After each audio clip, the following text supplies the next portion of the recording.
Now जैसे मैंने बोला ना गोना स्टडी ऐसा, सो गोइंग टू स्टडी उसको हम लोग बोलते हैं व्हाट विल गोना स्टडी ऐसा, तो इट्स अ स्लैंग एक्सप्रेशन।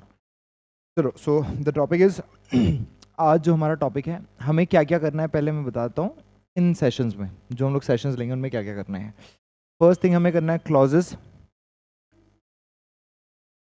नहीं, इट्स गोइंग ऑन, ठीक है, बीच में थोड़ा ग्रामर करते हैं then will do that, so that बोरियत ना हो, है ना ऐसा ना। क्लॉजेस की हम लोगों ने, फ्रेजेस करने हैं हमें, ठीक है, मतलब क्लॉजेस करेंगे, फ्रेजेस करेंगे, और इसके साथ जो चीज़ हमें करनी है दैट इज सेंटेंस। सेंटेंस का टाइप क्या होता है ना, ये क्यों करना है द इम्पॉर्टेंट थिंग इज कि अगर बात करें हम लोग क्लॉजेस की, तो क्लॉजेस पर डिपेंड करते हैं कुछ सेंटेंसेस। जैसे आपने कभी सुना हो simple sentences, compound sentences, complex sentences, okay. तो वो जो सेंटेंसेस है वो तभी समझ पाएंगे जब हमें क्लॉजेस समझ में आए, ठीक है। सो क्लॉज समझेंगे, फ्रेजेस समझेंगे और सेंटेंस समझेंगे, जिसकी जैसे जरूरत पड़ेगी उसको बीच बीच में हम लोग लाते रहेंगे, बट हम इन तीनों चीज़ों को जो है करने वाले इन सेशंस पे, ओके। ना इससे फ़ायदा क्या होगा, इससे फ़ायदा है कि यूल गेट टू नो कि सेंटेंसेस कैसे फॉर्म होते हैं, किन किन तरह के सेंटेंसेस होते हैं, और सेंटेंस में एलिमेंट क्या क्या होते हैं। अभी तक हमने इतना सा जो है हम लोग समझ पाए हैं कुछ लेक्चर्स के थ्रू कि सब्जेक्ट क्या होता है, ऑब्जेक्ट क्या होता है, ओके, ये कुछ एलिमेंट्स हम लोग समझ पाए हैं। अब हम उनका जो है थोड़ा जो इंट्रिकेट स्ट्रक्चर होता है उसको विल अंडरस्टैंड। तो देखो आज से हम स्टार्ट करेंगे ग्रामर ना। फर्स्ट जो लेक्चर है हमारा आज का, हमारा जो पर्पस है वो है क्लॉज को समझना। पहली चीज, क्लॉज क्या होता है क्लॉज जो है एक स्ट्रक्चर है जो होता है सब्जेक्ट प्लस वर्ब का स्ट्रक्चर, ठीक है। ये एक स्ट्रक्चर है जो सब्जेक्ट प्लस वर्ब का स्ट्रक्चर होता है, that is called clause, okay. ना क्लॉज जो है उसके पहले टाइप देखते हैं, फिर समझ में आएगा क्लॉज क्या होता है। अगर हम क्लॉजेस की टाइप्स की बात करें तो एक जो है क्लॉज इस तरीके से हो सकता है, एग्जाम्पल लिखता हूँ फिर मैं टाइप का नाम बताऊंगा। For example, she buys a toffee and she eats it, okay, ये सेंटेंस है। She buys a toffee and she eats it, ठीक है। शी से लेकर इट तक ये पूरा सेंटेंस है, उसने एक टॉफी खरीदी और उसने उसको खाया, ठीक है ऐसा। व्हाट इफ कि मैं ईट्स इट को मिटा दूं, ठीक है, ये मैंने खत्म कर दिया और मैंने यहीं तक रखा। अब उसके कंपैरिजन में क्या ये सेंटेंस है, उसके कंपैरिजन कोई सेंटेंस है क्या, नहीं, ये नहीं सेंटेंस है। सेंटेंस तब होगा जब मैं ईट तक लिखूंगा, बिकॉज हमने वो सेंटेंस देख लिया है। अगर उसे मैं नहीं दिखा था और मैं सिर्फ इतना सा लिखता तो आप बोलते ये सेंटेंस है, ठीक है। लेकिन मैंने उसको हटा दिया है, इसका मतलब सेंटेंस आधा हो गया है, ओके। सेंटेंस आधा हो गया है, अधूरा हो गया है, यानी वो सेंस नहीं दे रहा है जब उसने खाई थी। खाने का सेंस तो आया ही नहीं इसमें, सिर्फ खरीदने का सेंस आया। इसका मतलब ये इनकम्प्लीट सेंस दे रहा है। कैसा सेंस दे रहा है, इनकम्प्लीट सेंस। और इनकम्प्लीट सेंस दे रहा है मतलब क्लोज होगा, ठीक है। इनकम्प्लीट सेंस दे रहा है तो क्लोज है। दूसरी चीज, इसमें सब्जेक्ट भी है और वर्ब भी है। तो एक क्लोज इस तरीके का होता है, एक क्लोज ही होता है। Type number 2, I know the guy और I know the boy who plays with you, okay, who plays with you. I know the guy और the boy who plays with you, मैं उस लड़के को जानता हूँ जो तुम्हारे साथ खेलता है, ओके। ये सेंटेंस हो गया। अब व्हाट इफ कि अगर मैं इसमें थोड़ा सा जो है ऑल्टरेशन करूं, द ऑल्टरेशन इज लाइक, मैं यहां से हटा दूं आई नो द बॉय, ठीक है। अब क्या रह गया clause, who plays with you. Clause क्या रह गया, हु प्लेज विद यू। अब ये जो हु प्लेज विद यू है इसको क्या बोलेंगे हम लोग, ये जो लिखा हुआ है ना हु प्लेज विद यू, इसे क्या बोलेंगे, क्लॉज तो है, ठीक है। क्लॉज कौन होता है, जिसमें सब्जेक्ट और वर्ब हो। इसमें सब्जेक्ट और वर्ब का है, who is the subject, plays is the verb, तो इसमें भी सब्जेक्ट और वर्ब है, ठीक है। उसके बाद ये और ये दोनों जो क्लोजेज हैं, क्या दोनों में डिफरेंस है कुछ, दोनों डिफरेंस है, क्या डिफरेंस है दोनों में, ओके। और समझ रहा हूं क्या इसका सेंस हमें समझ में आ रहा है, समझ में आ रहा है। शी बाइज अ टॉफी, उसने एक टॉफी खरीदी, इसका सेंस समझ में आ रहा है, ओके। क्या इसका सेंस समझ में आ रहा है, हु प्लेज विद यू जो तुम्हारे साथ खेलता है उसका क्या, उसका क्या करना है। मतलब ये तो बहुत ही जो है डिपेंडेंट हो गया किसी पर। ये तब समझ में आएगा जब हम उस सेंटेंस को लिखेंगे कि आई know the boy who plays with you, कि मैं उस लड़के को जानता हूँ जो तुम्हारे साथ खेलता है। तो ये जो सेंटेंस हो गया, ये जो क्लॉज है, ये डिपेंडेंट है किसी पर। ओके इसका जो सेंस है वो किसी पर डिपेंडेंट है, आई नो द बॉय पर। लेकिन क्या इसका डिपेंडेंट है and she eats the toffee, उस पर डिपेंडेंट है क्या? नहीं है डिपेंडेंट। तो इसका मतलब ये कौन सा क्लॉज है? Independent clause. कौन सा क्लॉज? Independent clause. और ये कौन सा क्लॉज है? Dependent clause. Okay so clause दो तरह के होते हैं। क्लॉज कितने तरह के होते हैं? दो तरह के। कौन कौन से? एक होता है डिपेंडेंट और एक होता है इंडिपेंडेंट। ये कौन सा है? ये कौन सा है? डिपेंडेंट। इंडिपेंडेंट ना, बिकॉज इसका सेंस किसी पर डिपेंड नहीं कर रहा है, सो it is independent clause.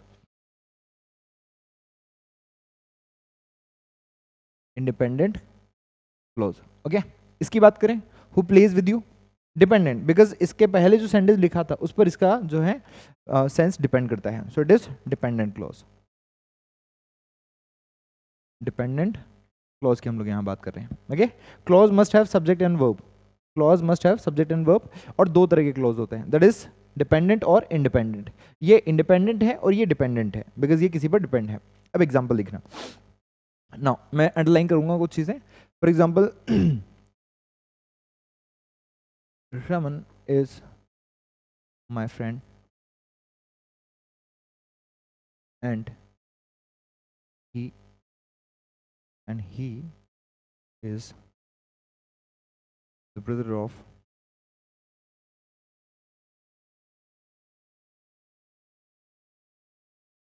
Kamal that is your classmate. Okay, now understand. अगर ये यहाँ से यहाँ तक की मैं बात करूँ तो इट इज़ अ सेंटेंस, ये कंप्लीट सेंटेंस होगा। मैं बात करूँ रमन इज माई फ्रेंड, ये क्या है? क्लॉज, बिकॉज रमन क्या है? सब्जेक्ट, और इज क्या है? वर्ब। तो इसमें सब्जेक्ट भी है और वर्ब भी है, तो क्लॉज होना चाहिए। क्लॉज दो तरह के, एक डिपेंडेंट और एक इंडिपेंडेंट। ये डिपेंडेंट है या इंडिपेंडेंट है? इंडिपेंडेंट है, बिकॉज इसका सेंस किसी पर डिपेंड नहीं कर रहा है। अगर हम सिर्फ इतना सा बोलें रमन इज माई फ्रेंड, तो भी सामने वाले को समझ में आ रहा है कि आप क्या कहना चाहते हैं। नेक्स्ट, अगर मैं बात करूं he is the brother of Kamal, यहां तक बात समझ में आई? ये कौन सा है? डिपेंडेंट और इंडिपेंडेंट? डिपेंडेंट और इंडिपेंडेंट? इंडिपेंडेंट। कौन सा ये? इंडिपेंडेंट। क्यों? अगर आप इतना सा बोलें he is the brother of Kamal, तो हो सकता है आप पॉइंट आउट करके बता रहे हो he is the brother of Kamal, करिए इतना, तो ये भी इंडिपेंडेंट है। ओके इस ये भी डिपेंड नहीं कर रहा है किसी पे। हम बोलना चाह रहे हैं कि वो जो है कमल का भाई है, हो सकता है कंप्लीट सेंस दे रहे हैं, हो सकता है मैं उसको पॉइंट आउट करके बता रहा हूँ। ओके नेक्स्ट, लेकिन अगर मैं बोलूँ दैट इज योर क्लासमेट, जो आपका क्लासमेट है, ये कमल का भाई है, वो कमल जो आपका क्लासमेट है। ओके सो ये दैट है वो क्या सेंस दे रहे हैं यहाँ पर? जो आपका क्लासमेट है। ओके अगर मैं सिर्फ इसकी बात करूं दैट इज योर क्लासमेट, जो आपका क्लासमेट, कौन है क्लासमेट? पता नहीं चल रहा है, मतलब इसका सेंस इस पर डिपेंड कर रहा है। ओके ना, सो ये कौन सा क्लॉज हो जाएगा? Dependent clause. तो this is the dependent clause, it is dependent clause. जबकि अगर इसकी बात करें Raman is my friend, it is independent clause, it's not dependent, it is independent. बात करें he is the brother of Kamal, ये क्या हो जाएगा?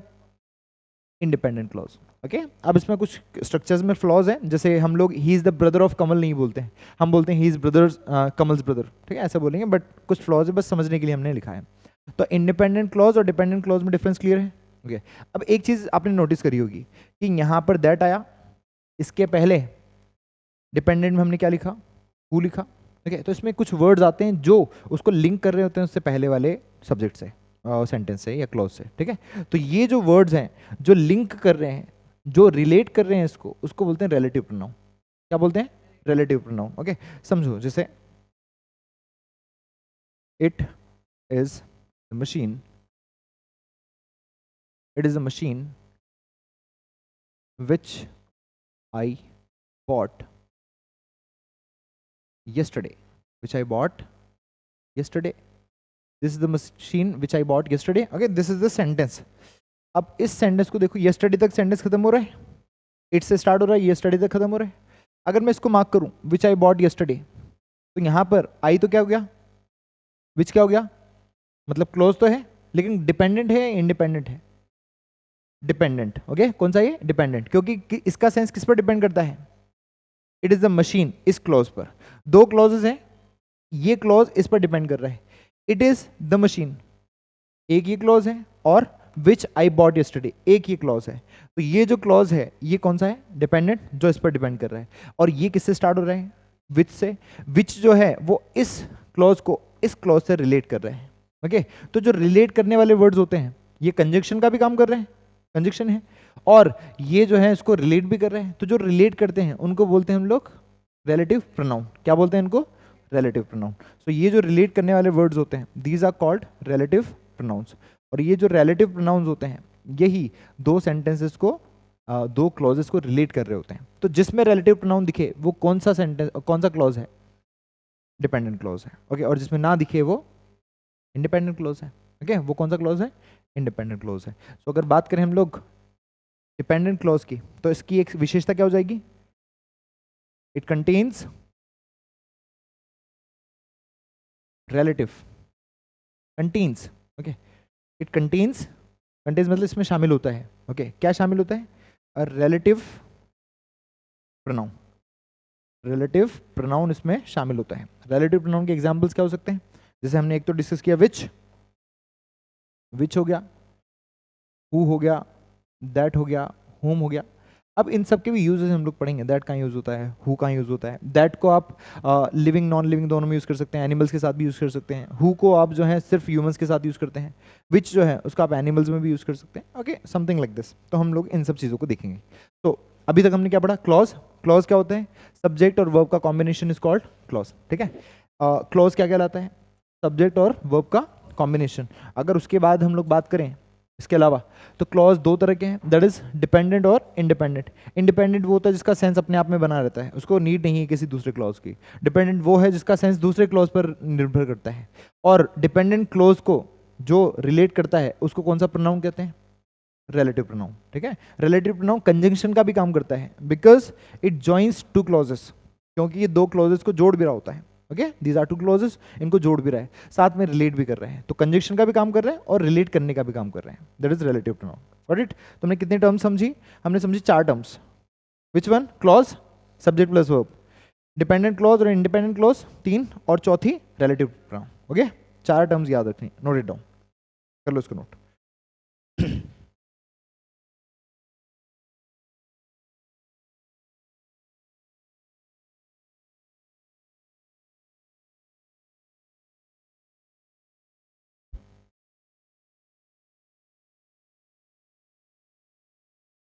नेक्स्ट, ठीक है, देखो sentence, after he dies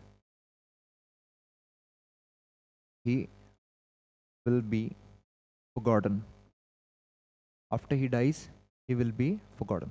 Okay, there's a book named SP Bakshi, ठीक है, जो कि एसएससी बैंक या फिर जिसकी भी आप अच्छे स्टैंडर्ड वाले इंग्लिश की तैयारी कर रहे हैं, भले एसएससी करो, बैंक की करो, आरपीसी, यूजीसी नेट, जहाँ पे भी इंग्लिश ग्रामर आपसे अच्छा खासा पूछा जाता है, उसके लिए आप एसपी बख्शी जो है उसको रेफर कर सकते हैं। ऑब्जेक्टिव आती है जिसमें क्वेश्चन आते हैं, कुछ थियरीज आती हैं, तो यू कैन रेफर दैट। अगर उसको रेफर करते हैं तो वहाँ पर एक एग्जाम्पल आपको देखने को मिलता है इनिशियल फेज में ही। ठीक है, सिर्फ एग्जाम्पल की बात नहीं कर रहा हूँ, मैं बात कर रहा हूँ बुक की। बुक जो है वो काफ़ी अच्छी है, if you want to refer. Okay, so वो बुक पढ़नी चाहिए आपको। उससे एक एग्जाम्पल कोट किया मैंने, after he dies he'll be forgotten. अब मुझे बताओ कौन सा क्लॉज किस तरह का क्लॉज है। पहली चीज, आफ्टर से लेकर फॉरगॉटन तक अगर बात करूं तो it's a sentence, it gives complete sense, it's a sentence. दो क्लॉज हैं इसमें जो कॉमा से डिवाइड हो रहे हैं और कॉमा से मर्ज हो रहे हैं, है ना। एक क्लॉज तो है after he dies, because he subject है और डाइज वर्ब है। Next, he will be forgotten, तो ही सब्जेक्ट है, विल बी फॉरगॉटन पूरा वर्ब है। ठीक है, नाउ अब बताओ कि कहां पर कौन सी चीज क्या है, कौन सा डिपेंडेंट है, कौन सा इंडिपेंडेंट है। आफ्टर ही डाइज, ठीक है, अगर मैं सिर्फ इसको छुपा लूं और इसकी बात करूं, ही विल बी फॉरगॉटन, उसे भुला दिया जाएगा, तो कंप्लीट सेंस दे रहा है। आफ्टर ही डाइज, मरने के बाद, अब मरने के बाद क्या, ठीक है, तो ये इनकम्प्लीट सेंस दे रहा है, मतलब ये कौन सा हो जाएगा, dependent. So it is dependent clause, dependent clause. और ये कौन सा हो जाएगा, it is independent clause. Okay, independent clause. तो ये हो गया डिपेंडेंट और ये हो गया इंडिपेंडेंट। क्लियर है क्या बात यहाँ तक। तो इस तरीके से आपको बाइफरकेट करना है कौन सा डिपेंडेंट है कौन सा इंडिपेंडेंट है। क्लियर, चलो अब हम बात करते हैं टाइप्स ऑफ सेंटेंसेस की। हाँ दोनों क्लोज है, दोनों क्या, हाँ it's not relative pronoun, after preposition होता है, आफ्टर इज अ प्रेपोजिशन। बिल्कुल ना, हम हमेशा नहीं आएगा, आ सकता है, एक स्पेसिफिकेशन है, पहचान की बात कर रहा हूँ मैं। यहाँ पर आपको जो है रिलेटिव प्रोनाउन मिल सकता है, it contains, it can contain, इसमें हो सकता है ना, हमेशा जरूरी नहीं कि हो, बट हो सकता है, तो वो पहचान बन जाएगी। अगर दिखाई दे रहा है, जैसे यहाँ पर दिखाई दे रहा है तो पहचान बन गई, नहीं दिखाई दे रहा है फिर दिमाग लगाना पड़ेगा। ओके दैट्स व्हाट आई मेंट। तो नहीं है तो वहां पर दिमाग लगाना पड़ेगा। ठीक है, समझो अब इसको। अगर हम लोग बात करें टाइप्स ऑफ सेंटेंसेस की, तो क्लॉजेस के बेसिस पर सेंटेंसेस के भी टाइप्स होते हैं। टाइप्स ऑफ सेंटेंसेस की अगर बात करें तो क्लॉज के बेसिस पर भी सेंटेंस के टाइप्स होते हैं। जैसे फर्स्ट जो टाइप होता है सेंटेंस का, that is called simple sentences. Simple sentences, simple sentences क्या होता है समझो। सिंपल सेंटेंस वो सेंटेंस होता है जिसमें सिर्फ वन क्लॉज होता है। कितने क्लॉज होते हैं इसमें? सिर्फ एक क्लॉज होता है। ठीक है, एक क्लॉज होता है, जो कौन सा होता है? इंडिपेंडेंट क्लॉज होता है। अगर एक ही क्लॉज है तो वो इंडिपेंडेंट ही होगा। ठीक है, कौन सा क्लॉज होता है इसमें? इंडिपेंडेंट क्लॉज होता है। For example, he is serving, serving dinner to my father. He is serving dinner to my father. ठीक है, now what do you see in this thing? इसमें क्या दिखाई देता है? कितने सब्जेक्ट और कितने वर्ब हैं? कितने सब्जेक्ट हैं और कितने वर्ब हैं इसमें? ही सब्जेक्ट है और इज सर्विंग वर्ब है, तो एक सब्जेक्ट और उसकी एक वर्ब। ठीक है, पूरा पेयर बनेगा हेल्पिंग वर्ब मेन वर्ब का। तो एक सब्जेक्ट है और एक ही वर्ब है, इसके अलावा कोई सब्जेक्ट और वर्ब है क्या? नहीं है, इसका मतलब क्लॉज एक ही है। अगर दो सब्जेक्ट है मतलब दो क्लॉज है, तीन सब्जेक्ट है मतलब तीन क्लॉजेस है। ओके, सो क्लॉज डिपेंड करता है सब्जेक्ट के नंबर्स पर। सब्जेक्ट होगा तभी वर्ब होगी। ओके, और सब्जेक्ट वर्ब है तभी क्लॉज होगा। सो अगर एक सब्जेक्ट है तो क्लॉज कितना है? एक। क्या ये डिपेंडेंट है इंडिपेंडेंट है? इंडिपेंडेंट, बिकॉज हमें सेंस समझ में आ रहा है इसका। ओके, सो हमें यहाँ पर सेंस समझ में आ रहा है। तो he is serving dinner to my father, that's it. So ये हो जाएगा सिंपल सेंटेंस। कौन सा सेंटेंस हो जाएगा? सिंपल। यहाँ पर जो वन क्लॉज है वो भी कौन सा है? इंडिपेंडेंट क्लॉज है। और अगर यहाँ पर एक ही क्लॉज है तो इसका मतलब क्या हो जाएगा? One subject. क्या हो जाएगा? One subject, that is called simple sentence. ठीक है, सिंपल सेंटेंस। तो क्लॉज की बात नहीं कर रहे, क्लॉज दो तरह के हैं, डिपेंडेंट और इंडिपेंडेंट। अब हम बात करें सेंटेंसेस की। ओके, सो एक बार ये एग्जांपल नोट करके इसको भी नोट कर लो, टाइप्स ऑफ सेंटेंस, और उसमें फर्स्ट लिखना simple sentences, after that complex sentences. Okay, देखो, तो सिंपल में क्या होता है? एक क्लॉज होता है, और एक क्लॉज जो होगा वो भी कैसा होगा? इंडिपेंडेंट। कौन सा होगा? इंडिपेंडेंट, मतलब एक सब्जेक्ट और एक वर्ब, ऐसा आप बोल सकते हैं। सेकंड अगर बात करें हम लोग, तो सेकंड जो होता है it is complex, complex sentence, complex sentence. अब कॉम्प्लेक्स सेंटेंस क्या होता है इसको समझो। कॉम्प्लेक्स सेंटेंस जो होता है उसमें क्या होता है? एक होता है इंडिपेंडेंट क्लॉज। कौन सा clause? Independent clause. Independent clause होता है एक, और इसके साथ क्या होता है? एक डिपेंडेंट क्लॉज। इसके साथ एक क्या होता है? डिपेंडेंट क्लॉज होता है। ओके, ना अब इनके नाम भी हैं। अगर हम बात करें इंडिपेंडेंट क्लॉज की, तो इसका दूसरा नाम है प्रिंसिपल और मेजर क्लॉज। क्या बोलेंगे इसको? प्रिंसिपल और मेजर क्लॉज। तो कुछ टेक्निकल नाम है, प्रिंसिपल क्लॉज या मेजर क्लॉज बोलते हैं इसको। और जो डिपेंडेंट होता है उसे बोलते हैं सबॉर्डिनेटिंग क्लॉज। कौन सा क्लॉज? सबॉर्डिनेटिंग। तो it is called subordinating clause. ये कहलाता है सबॉर्डिनेटिंग क्लॉज। ठीक है, तो एक तो होता है प्रिंसिपल या फिर मेजर क्लॉज, और एक होता है सबॉर्डिनेटिंग क्लॉज। ठीक है, अब देखो, इस तरह का स्ट्रक्चर हमें चाहिए होता है कॉम्प्लेक्स सेंटेंस के लिए। फॉर एग्जाम्पल, जैसे मैंने वो सेंटेंस लिखा था, आई know the boy, I know the boy,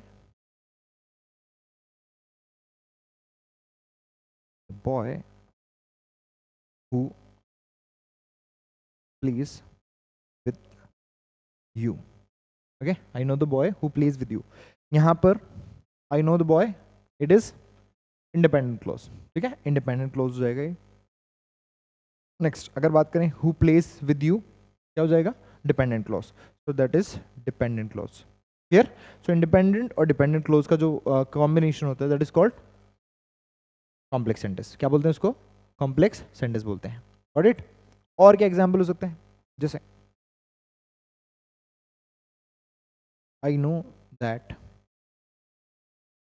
he is your brother. I know that he is your brother. बताओ कौन सा सेंटेंस क्या है? क्लॉज. कौन सा क्लॉज क्या है? So I know it is independent. ठीक है, ये डिपेंड नहीं है किसी पर. इंडिपेंडेंट हो गया, मुझे पता है, आई नो, बस है ना. लेकिन कि वो तुम्हारा भाई है, अब सेंटेंस हम ऐसे स्टार्ट करते हैं कि वो तुम्हारा भाई है, नहीं ना, हम ऐसे बोलते हैं वो तुम्हारा भाई है. अगर ये होता, दैट नहीं होता, ही इज योर ब्रदर, तो इंडिपेंडेंट होता.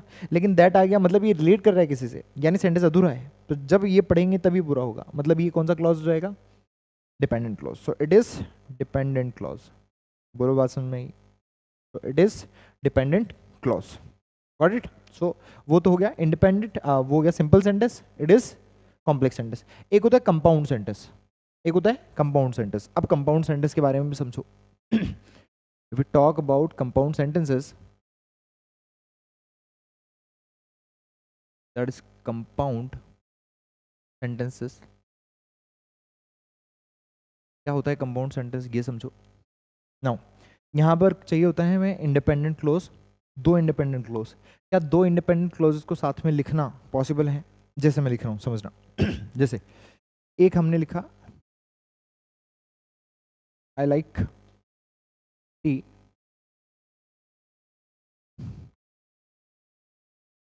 आई लाइक कॉफी. ओके, सही लिख दिया मैंने सेंटेंस. आई लाइक टी, आई लाइक कॉफी. सही है? सही साउंड कर रहा है? कुछ मिस्टेक, कुछ फ्लो, कुछ फॉल्ट? एक्चुअली दो सेंटेंस है, या फिर अगर दो क्लोजेस माने तो सही थोड़ी लिखा है. कुछ लिखना पड़ेगा इसके बीच में, नहीं? क्या लिखना पड़ेगा, क्या लगता है?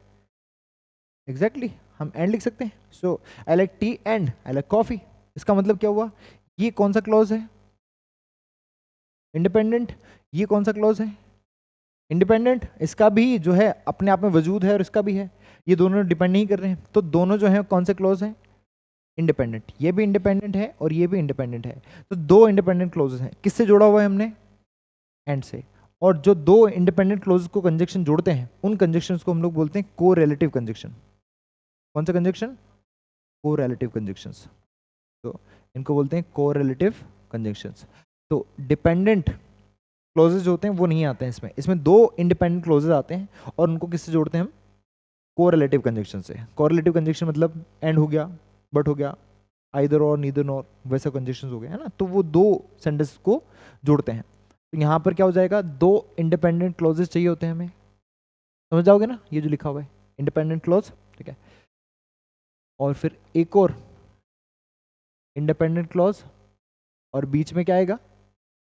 इनके बीच में जो भी आएगा, it is called correlative conjunction. क्या बोलेंगे इसको? Correlative conjunction. ठीक है, ये चीज़ आपको ध्यान रखनी है. तो ये कंपाउंड सेंटेंस हो जाएंगे अगर कोरिलेटिव कंजक्शन आते हैं और दोनों तरफ जो है इंडिपेंडेंट क्लॉजेस आते हैं, दैट इज कंपाउंड सेंटेंस. हमने कितने सेंटेंस पढ़े? तीन. सिंपल सेंटेंस, एक क्लॉज मतलब एक सब्जेक्ट एक वर्ब. और कैसा क्लॉज? डिपेंडेंट और इंडिपेंडेंट? इंडिपेंडेंट. ओके, दूसरा हमने पढ़ा कॉम्प्लेक्स. कॉम्प्लेक्स में क्या होता है? एक इंडिपेंडेंट और दूसरा डिपेंडेंट. क्या कोई कंजक्शन आता है? नहीं आता है. क्या आता है? Relative pronoun. क्या आता है? Relative pronoun. ओके, एक देखा हमने कंपाउंड. कंपाउंड में क्या होता है? दो इंडिपेंडेंट जो किससे जुड़ते हैं? Correlative conjunction. किससे जुड़ते हैं? Correlative conjunction. That is compound sentence. Okay, चलो इनको कॉपी कर लो एक बार. कॉम्प्लेक्स.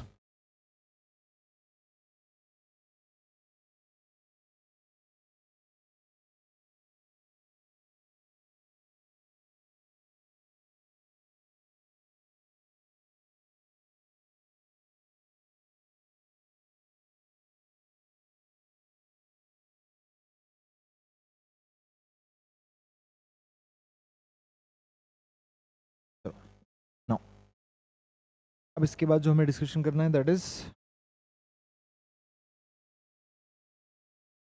फर्स्ट. हम लोग लिखेंगे यहाँ पर कुछ बेसिक्स, है ना. लिखना नहीं है अभी, सिर्फ समझना है. कुछ बेसिक्स हम लोग समझेंगे. जैसे अगर मैं बात करूँ कोई चीज़ सब्जेक्ट बने, और कोई चीज ऑब्जेक्ट बने, like a boy is playing football, boy is playing football. Okay, अब एक चीज बताओ, यहाँ पर सब्जेक्ट कौन है और ऑब्जेक्ट कौन है? ठीक है, बॉय सब्जेक्ट बन रहा है, ओके, और फुटबॉल ऑब्जेक्ट बन रहा है। तो फुटबॉल तो ऑब्जेक्ट है, ओके, और बॉय क्या है? सब्जेक्ट है। क्लियर? सुन मेरी बात? ओके, बॉय का पार्ट्स ऑफ स्पीच क्या है? Boy is the name of gender, okay, name है मतलब नाउन है, तो ये क्या हो जाएगा? नाउन। तो बॉय तो हो गया नाउन, फुटबॉल क्या है? नाउन, ये भी नाम है, तो ये भी क्या हो जाएगा? नाउन हो जाएगा। यहाँ तक बात समझ में आई? So that is noun and noun. तो नाउन सब्जेक्ट बन रहा है और नाउन ऑब्जेक्ट बन रहा है। क्लियर? चलो, फर्स्ट लर्निंग तो ये कि सब्जेक्ट और ऑब्जेक्ट जो है नाउन बनता है, फर्स्ट ये ध्यान रख रहे हैं। दूसरी चीज, अगर हम बात करें एडजेक्टिव की, सो एडजेक्टिव क्या होता है? एडजेक्टिव क्या होता है? पहली तो हमने बात की सब्जेक्ट और ऑब्जेक्ट कौन बनता है, ये बनता है नाउन। उसके बाद एडजेक्टिव कौन होता है? जैसे Raman is beautiful, handsome, beautiful बना उसको, हैंडसम बना देते हैं बेचारा। रमन की आत्माएं गालियां देगी मेरे को। He is handsome, okay. Now parts of speech बताओ रमन का और ही का। रमन तो क्या है? नाउन, ठीक है, और ही क्या है? प्रोनाउन। नाउन की जगह पर मैंने इसको यूज किया है। नाउ हैंडसम किसके बारे में इंफॉर्मेशन दे रहा है? नाउन के बारे में। तो जो नाउन की विशेषता बताएगा वो एडजेक्टिव, वो क्या कहलाएगा? एडजेक्टिव। सो यहाँ पर ये एडजेक्टिव है। जो प्रोनाउन की विशेषता बताएगा वो भी एडजेक्टिव। तो यहाँ पर ही की विशेषता बता रहा है हैंडसम, तो ये भी क्या हो जाएगा? एडजेक्टिव। तो ये एडजेक्टिव हो गया। ओके, लर्निंग नंबर 2, एडजेक्टिव क्या होता है? जो नाउन या प्रोनाउन के बारे में इन्फॉर्मेशन देते हैं, ठीक है, विशेषता बताते हैं, ये हम लोग कह सकते हैं। सो एडजेक्टिव वो है जो नाउन या प्रोनाउन के बारे में विशेषता बताए। थर्ड अगर चीज की बात करें, दैट इज एडवर्ब। ये क्या होते हैं? एडवर्ब क्या होता है? एग्जैक्टली ये जो है हमें इंफॉर्मेशन प्रोवाइड करते हैं। क्या प्रोवाइड करते हैं? इन्फॉर्मेशन। हम लोग इनफॉर्मल लैंग्वेज में देख रहे हैं, फॉर्मल में देखें तो इट मॉडिफाइज, टर्म आता है इट मॉडिफाइज, है ना। तो हम लोग बोल रहे हैं ये इन्फॉर्मेशन देते हैं हमें किसके बारे में? अबाउट किसी भी वर्ब के बारे में, ठीक है, किसी एडजेक्टिव के बारे में, या किसी दूसरे एडवर्ब के बारे में। वो क्या कहलाता है? एडवर्ब कहलाता है। For example, she is fast, ठीक है, शी क्या है? फास्ट है। तो शी के बारे में फास्ट बता रहे हैं, तो क्या एडवर्ब हो जाएगा? नहीं, एग्जैक्टली ये क्या हो जाएगा? पहली चीज तो शी क्या है? प्रोनाउन है, ओके, प्रोनाउन के बारे में जो बताएगा वो क्या हो जाएगा? एडजेक्टिव। तो यहाँ पर ये एडजेक्टिव हो गया। अगर मैं इसी सेंटेंस को लिखूं, she runs fast, she runs fast, तो यहाँ पर फास्ट किसके बारे में बता रहे हैं? रन्स के बारे में। रन्स क्या है? वर्ब, और जो वर्ब के बारे में बताता है उसे क्या बोलते हैं? एडवर्ब। उसको क्या बोलते हैं? एडवर्ब, क्योंकि ये रन्स के बारे में बता रहा है, वर्ब के बारे में बता रहा है। जो वर्ब के बारे में बताता है वो एडवर्ब होता है, ठीक है। दूसरी चीज देखो, अगर मैं बात करूं, she runs very fast, she runs very fast, runs है वर्ब, कौन बता रहा है रन के बारे में? फास्ट। कैसे दौड़ती है? तेज। तो वर्ब के बारे में जो बताता है वो क्या होता है? क्या होता है वो? एडवर्ब। कितना फास्ट दौड़ता है? Very fast. ये वेरी किसके बारे में बता रहे हैं? एडवर्ब के बारे में। जो एडवर्ब के बारे में बताता है वो भी एडवर्ब, तो ये भी एडवर्ब हो गया। ओके, तो जो वर्ब के बारे में बताएगा, जैसे ये वर्ब के बारे में बता रहा है तो एडवर्ब, जो एडवर्ब के बारे में बताएगा वो एडवर्ब। अभी हमने बात की Raman is handsome, Raman is handsome. Handsome क्या था यहाँ पर? रमन क्या, हैंडसम क्या था? एडजेक्टिव, क्योंकि किसके बारे में बता रहे हैं? रमन के बारे में, मतलब नाउन के बारे में। तो नाउन के बारे में जो बताएगा वो एडजेक्टिव होता है। दूसरी चीज देखो, अगर मैं इसको लिखूं, रमन इज वेरी, एडजेक्टिव लिख रहा हूं मैं इधर, Raman is very handsome, Raman is very handsome. यहाँ पर हैंडसम तो क्या था? एडजेक्टिव, क्योंकि रमन के बारे में बता रहे हैं। वेरी किसके बारे में बता रहे हैं? हैंडसम के बारे में, और हैंडसम क्या है? एडजेक्टिव। तो जो एडजेक्टिव के बारे में बताएगा वो एडवर्ब हो जाएगा। वो क्या हो जाएगा? एडवर्ब। तो एडवर्ब कौन है? जो किसके बारे में बताए? किसी वर्ब के बारे में, किसी एडजेक्टिव बारे में, और किसी एडवर्ब के बारे में बताए, वो एडवर्ब कहलाता है। क्लियर? तो ये चीजें आपको याद रखनी है बेसिक सी। फर्स्ट इज नाउन सब्जेक्ट और ऑब्जेक्ट बनता है, this is the first learning. Noun subject और ऑब्जेक्ट बनता है। दूसरी चीज, एडजेक्टिव कौन होता है? जो नाउन या प्रोनाउन के बारे में बताए। तो हम लोग ऐसा बोल सकते हैं ये इंफॉर्मेशन देता है,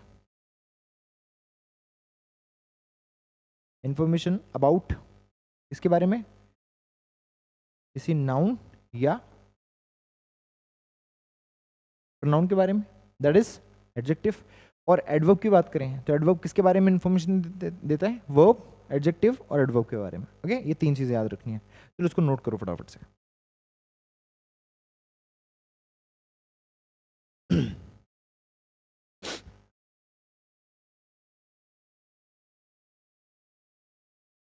नेक्स्ट, बेस्ट वन।